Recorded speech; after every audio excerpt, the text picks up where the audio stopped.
Jour 2. Genèse, chapitre 2. La création de l'homme, de la femme et l'institution du mariage. Ainsi furent achevés le ciel et la terre, et tout leur déploiement. Le septième jour, Dieu avait achevé l'œuvre qu'il avait faite.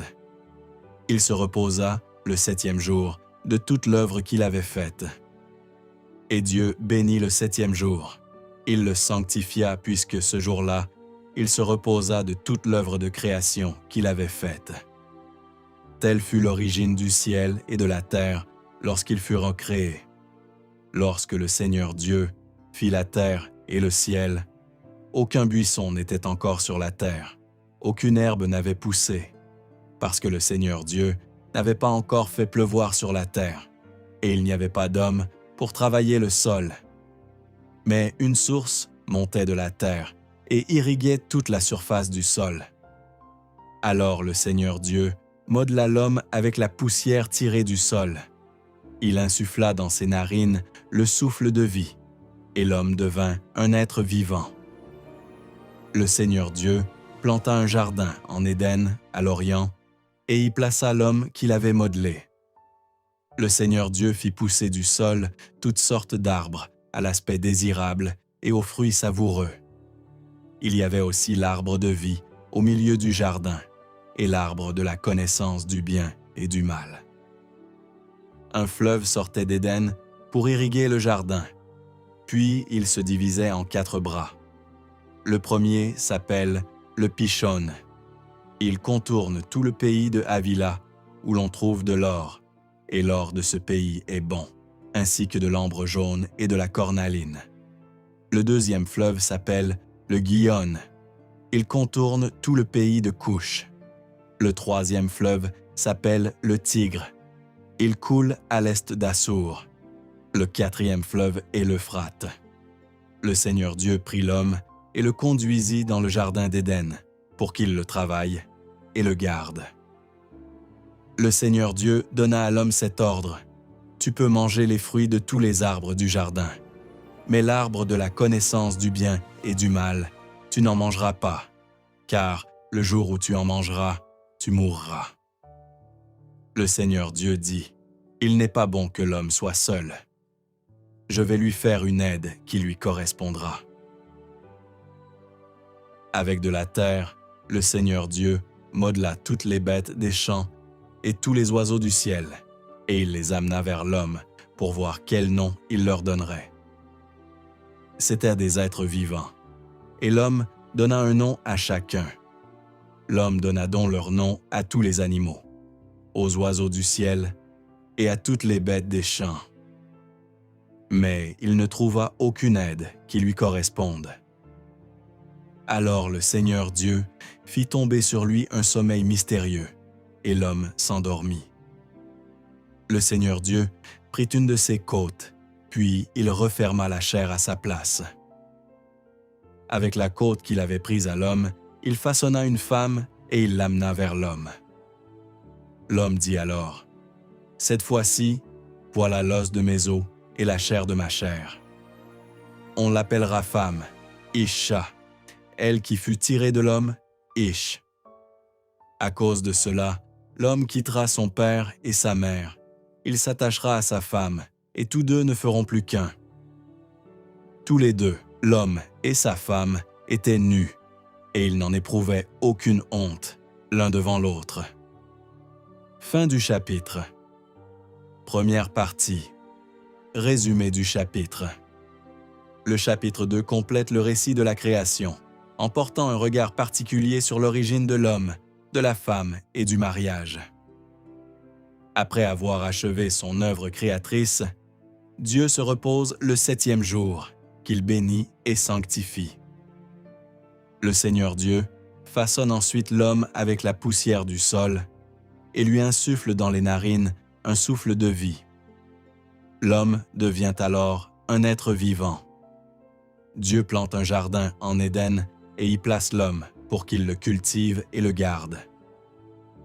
Au milieu du jardin se trouve l'arbre de vie et l'arbre de la connaissance du bien et du mal. Dieu permet à l'homme de manger de tous les arbres. sauf de celui de la connaissance du bien et du mal. Constatant qu'il n'est pas bon que l'homme soit seul, Dieu lui présente tous les animaux, afin qu'il leur donne un nom. Aucun n'est cependant une aide qui lui corresponde. Dieu fait alors tomber l'homme dans un profond sommeil, prend une de ses côtes et forme la femme. À sa vue, l'homme s'écrie « Cette fois-ci, voilà l'os de mes os et la chair de ma chair », comme il est écrit dans le livre de la Genèse, chapitre 2, verset 23. Le chapitre se termine par l'institution du mariage. L'homme quittera son père et sa mère, il s'attachera à sa femme, et tous deux ne feront qu'une seule chair, selon le livre de la Genèse, chapitre 2, verset 24. Deuxième partie, enseignement doctrinal catholique. Ce chapitre enseigne plusieurs vérités fondamentales de la foi catholique. Dieu est l'auteur de la vie humaine. L'homme reçoit directement de Dieu son souffle de vie. Le 7e jour est consacré à Dieu et préfigure le repos en lui. Le travail est une vocation confiée par Dieu avant le péché. L'homme et la femme possèdent la même dignité. Le mariage est institué par Dieu lui-même. L'unité et l'indissolubilité du mariage appartiennent au projet originel de Dieu.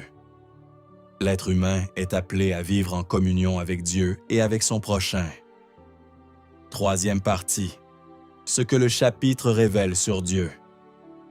Ce chapitre révèle que Dieu est le Créateur de la vie, le Dieu qui donne son souffle, le Dieu de la communion, le Dieu de l'amour, le Dieu de l'alliance, le Dieu de la providence, le Dieu qui prend soin de l'homme, le Dieu qui connaît les besoins profonds de ses créatures. Quatrième partie, ce que le chapitre m'enseigne sur l'homme. Ce chapitre m'enseigne que ma vie est un don de Dieu. Je suis appelé à vivre en communion avec Dieu. Le travail possède une dignité voulue par le Créateur.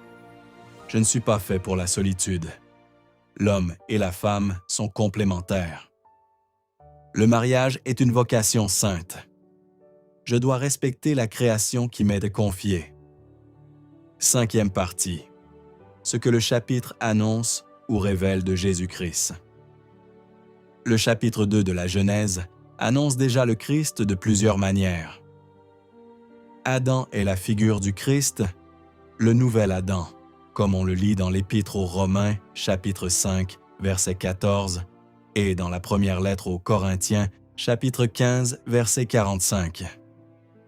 Le souffle de vie annonce la vie nouvelle donnée par Jésus ressuscité lorsqu'il souffle sur ses disciples, selon l'Évangile de Jean, chapitre 20, verset 22. Le Jardin d'Éden préfigure la communion parfaite restaurée par le Christ. Le mariage annonce l'union du Christ et de son Église, comme on le lit dans l'Épître aux Éphésiens, chapitre 5, versets 31 à 32. L'arbre de vie annonce la croix du Christ, source de la vie éternelle. Sixième partie. Point de louange au Père. Dieu le Père, tu es l'auteur de la vie et le créateur de l'homme et de la femme. Tu nous appelles à vivre en communion avec toi et à marcher dans tes voies. Je te loue et je t'adore. Septième partie. Point de louange à Jésus. Jésus, tu es le nouvel Adam, l'époux de l'Église, et celui qui nous ouvre de nouveau le chemin de l'arbre de vie. Je te loue et je t'adore. Huitième partie. Point de louange au Saint-Esprit. Esprit Saint, toi qui es le souffle de vie, tu renouvelles nos cœurs et tu nous conduis à la communion avec le Père et le Fils. Je te loue et je t'adore. Neuvième partie. Verset incontournable. Livre de la Genèse, chapitre 2, verset 24. L'homme quittera son père et sa mère. Il s'attachera à sa femme, et tous deux ne feront qu'une seule chair. Pourquoi ce verset est-il fondamental? Parce qu'il constitue le fondement biblique du mariage. Jésus lui-même le reprendra pour enseigner l'indissolubilité de l'union conjugale, comme on le lit dans l'Évangile de Matthieu, chapitre 19, versets 5 à 6. Il révèle que le mariage est une alliance voulue par Dieu, fondée sur l'unité, la fidélité et la communion de vie. 10e partie. Promesse biblique. Livre de la Genèse, chapitre 2, verset 7. Le Seigneur Dieu modela l'homme avec la poussière du sol. Il insuffla dans ses narines le souffle de vie, et l'homme devint un être vivant. Prière de proclamation. Père céleste, je te remercie pour le don de la vie. Renouvelle en moi ton souffle créateur et fais grandir en moi la vie de ta grâce, afin que je vive toujours plus près de toi. 11e partie. Prière inspirée du chapitre. Père très saint, merci de m'avoir créé par amour et d'avoir soufflé en moi le souffle de la vie.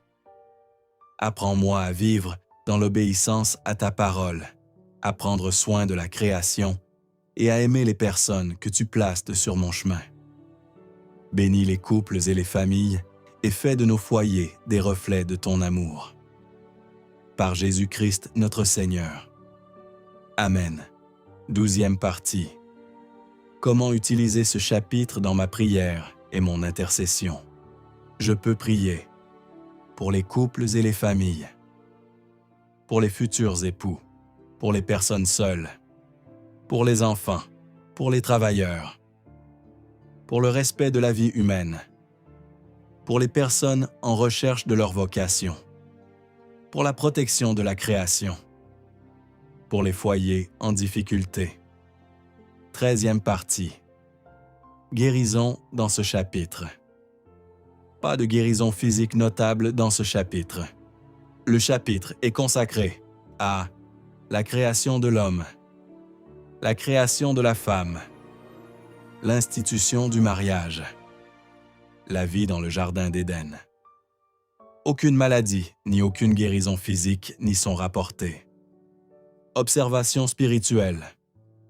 Ce chapitre présente l'homme dans son état originel, avant l'entrée du péché dans le monde. Il révèle le projet initial de Dieu, une humanité créée pour la vie, la communion et la sainteté. Il annonce ainsi l'œuvre du Christ, venu restaurer cette communion brisée par le péché. 14e partie. Résumé pratique. Ce que je crois.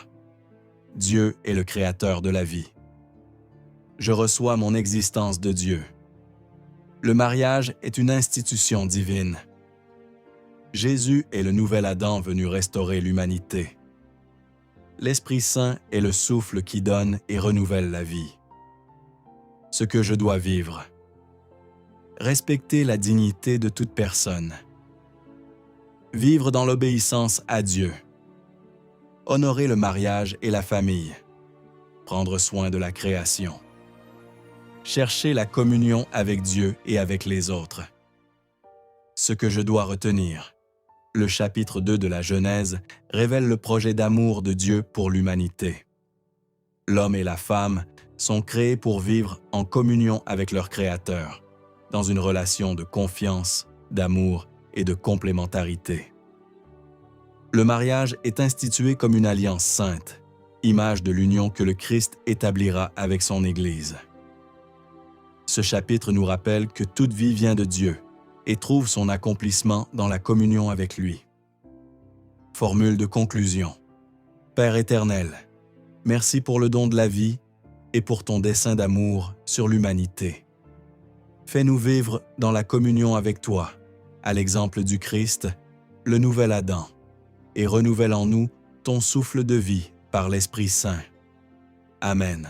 Rejoignez-nous en envoyant votre demande aux 2 numéros WhatsApp affichés ou en cliquant sur le lien en description de cette vidéo. Pour lire en communauté la Bible de A à Z avec des commentaires inspirés, baigner dans l'onction d'Esprit Saint et de puissance et recevoir d'abondantes grâces.